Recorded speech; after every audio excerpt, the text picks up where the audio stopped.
आज हम बात करेंगे एक common GI topic intestinal worms या पेट में या आंतड़ी में कीड़े। नमस्कार, मेरा नाम डॉक्टर हरमीत सिंह सलूजा है और मैं एक गैस्ट्रोएंटरोलॉजिस्ट हूँ। इंटेस्टिनल वॉर्म्स, आंतड़ी में कीड़े, बहुत ही कॉमन जीआई कंडीशन है। दुनिया भर में लाखों की तादाद में लोग और बच्चे इससे प्रभावित हैं और मोस्टली बच्चों को ये और इवन अडल्ट्स को ये पता भी नहीं होता कि उनको इंटेस्टिनल या वॉर्म इन्फेस्टेशन है। कॉमनली डेवलपिंग कंट्रीज, विकासशील देश, इन कंट्रीज में ये इंटेस्टिनल वॉर्म इन्फेस्टेशन ज़्यादा है बजाय के डेवलप्ड कंट्रीज के। इसका मुख्य कारण है पुअर सैनिटेशन। अभी भी डेवलपिंग कंट्रीज में सैनिटेशन और sewage and water supply systems उतने बढ़िया अवेलेबल नहीं हैं, जिसकी वजह से पानी दूषित हो जाता है और इसकी वजह से वॉर्म इन्फेस्टेशंस ये पनपने लगते हैं। ओवर क्राउडिंग, स्लम्स, झुग्गी झोंपड़ी और पुअर पर्सनल हाइजीन, जैसे अपने नेल्स ना काटना, खाना प्रॉपर वे से हाइजीनिक कंडीशन में ना बनाना, और बच्चे जो कि मिट्टी इत्यादि में खेलते हैं और प्रॉपर नहाते नहीं हैं, इनकी वजह से जो वॉर्म इन्फेस्टेशन है कहीं हद तक बहुत ज़्यादा बढ़ जाती है। आम करके वॉर्म इन्फेस्टेशन दूषित खाना, दूषित पानी और जो सराउंडिंग्स हैं अगर उनमें, जैसे मिट्टी में खेलना और प्रॉपर हाइजीन का ख्याल ना रखना, तो इसकी वजह से ये डेवलपिंग कंट्रीज में बहुत ही कॉमन कंडीशन है। इंटेस्टिनल वॉर्म्स को हम 3 डिवीजन्स में डिवाइड करते हैं साइंटिफिकली स्पीकिंग। सबसे कॉमन है राउंड वॉर्म्स, इनको हम नेमाटोड्स ग्रुप में डिवाइड करते हैं। दूसरे नंबर पे है सेस्टोड्स या टेप वॉर्म्स, और तीसरे नंबर पर ट्रेमाटोड्स या फ्लैट वॉर्म्स। तो ये 3 डिवीजन्स हैं इंटेस्टिनल वॉर्म्स की। इंटेस्टिनल वॉर्म्स के कॉमन सिम्टम्स क्या हो सकते हैं? सबसे कॉमन सिम्टम्स जो कि बच्चों में देखने में मिलता है वो है पेट में दर्द होना, रिकरेंट एब्डोमिनल पेन। बच्चा बार बार पेट का दर्द बताता है और उसकी वजह से वो डॉक्टर्स को पेरेंट्स दिखाते हैं और कई बार कुछ क्लियर डायग्नोसिस नहीं बन पाता। तो इसमें इंटेस्टिनल वॉर्म इन्फेस्टेशन एक प्राइम सस्पिशन होता है और बच्चों को डीवॉर्म करना एक important part of treatment strategy माना जाता है। इसके अलावा कुछ पेशेंट्स में अनीमिया होना, एचबी कम होना, हीमोग्लोबिन कम होना जिसका कोई क्लियर कॉज ना होना, स्किन पे स्पेशली फेस पे वाइटिश पैचेस बनना, और कई बार कुपोषण होना, मैल न्यूट्रिशन, ये भी इंटेस्टिनल वॉर्म्स के कुछ सिम्टम्स हो सकते हैं। कुछ पेशेंट्स खुद आके डॉक्टर को बताते हैं कि हमें स्टूल में वॉर्म देखा, या कई बार कुछ पेशेंट्स में एनल एरिया में इचिंग होना, ये कुछ सिम्टम्स हो सकते हैं। इंटेस्टिनल वॉर्म डायग्नोसिस के लिए हम कुछ टेस्ट करवाते हैं जिसमें प्रमुख है stool examination. Stool examination generally हम 3 कंसेक्यूटिव डेज के लिए करवाते हैं ताकि इंटेस्टिनल वॉर्म्स, उसके एग्स, वो माइक्रोस्कोप के अंडर एग्जामिनेशन से हमें पता लग जाता है कौन सी वॉर्म इन्फेस्टेशन है।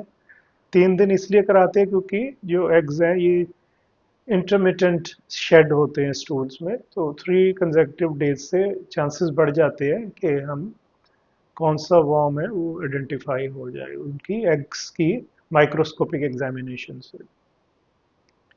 Blood test complete blood count, इसमें इयोसिनोफिलिक काउंट कई बार बड़ा होता है, उससे हमें पता लग जाता है। कई बार कुछ रेयर वॉर्म्स, उनके लिए कुछ एंटीबॉडी एसेस, एंटीबॉडी टेस्ट हैं, वो भी हम कराते हैं। कुछ इंटेस्टिनल वॉर्म्स जो कि कॉमन है उनके बारे में बात कर लेते हैं। एक है एस्केरिएसिस लुम्ब्रिकॉइडिस। ये दुनिया भर में बहुत ही कॉमनली पाए जाना वाला इंटेस्टिनल वॉर्म इन्फेस्टेशन है। वॉर्म, स्पेशली फीमेल वॉर्म का साइज 19 सेंटीमीटर तक हो सकता है, और कॉमन ये इंटेस्टिनल वॉर्म इन्फेस्टेशन दुनिया भर में पाई जाती है, डेवलपिंग कंट्रीज में ज़्यादातर। इसके सिम्टम्स कई पेशेंट्स में एसिम्प्टोमेटिक हो सकता है, पेट में दर्द होना, और कई बार अगर वॉर्म्स की तादाद बहुत ज़्यादा है तो इंटेस्टिनल ऑब्स्ट्रक्शन, आंतड़ी में रुकावट भी हो सकती है एस्केरियसिस की वजह से। और इसमें कई बार हमें surgical treatment, generally conservative management से नील पर ओरल और राइल्स ट्यूब से बाउल रेस्ट से इम्प्रूव हो जाते हैं। रेयरली सर्जरी की ज़रूरत भी पड़ सकती है।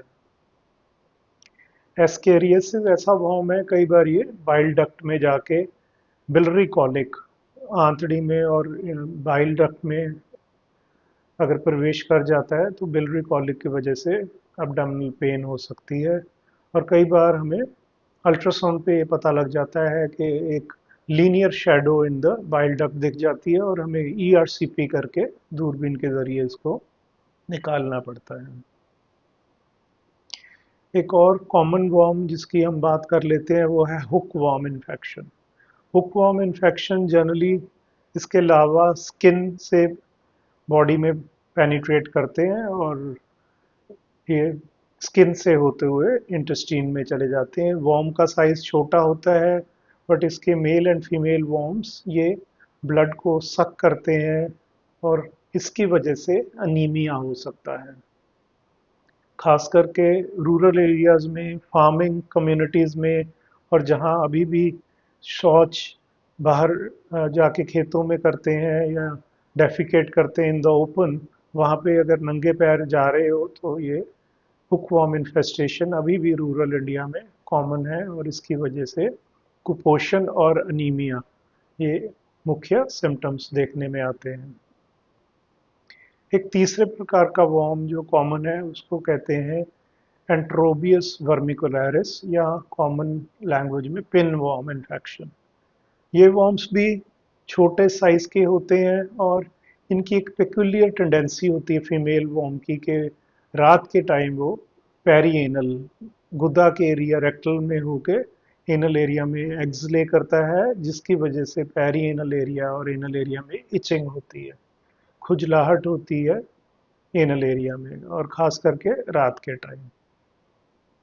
ये भी एक कॉमन वॉर्म इन्फेस्टेशन है जो कि देखने में आता है। ट्रीटमेंट की बात कर लेते हैं। ट्रीटमेंट डायग्नोसिस के बाद डिफरेंट मेडिकेशंस अवेलेबल हैं, जिनका हमें आइदर सिंगल डोज या कुछ 2 या 3 दिन का कोर्स देना पड़ता है।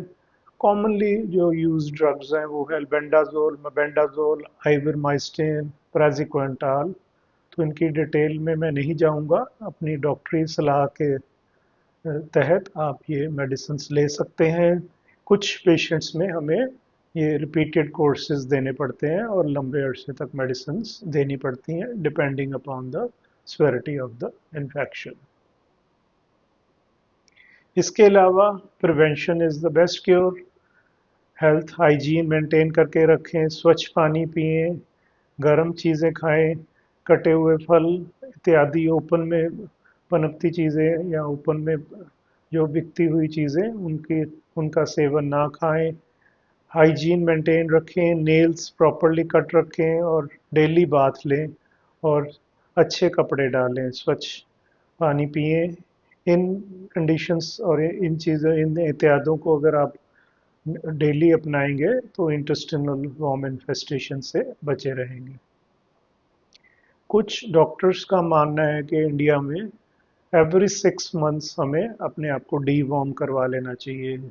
कुछ मेडिसिन हैं जो कि हमें 6 मंथ्स के बाद ले लेनी चाहिए, जिससे कि वॉर्म इन्फेस्टेशन से हम बहुत हद तक बच सकते हैं। अगर ये वीडियो आपको उपयोगी लगा हो तो इसको ज़रूर शेयर करें। धन्यवाद।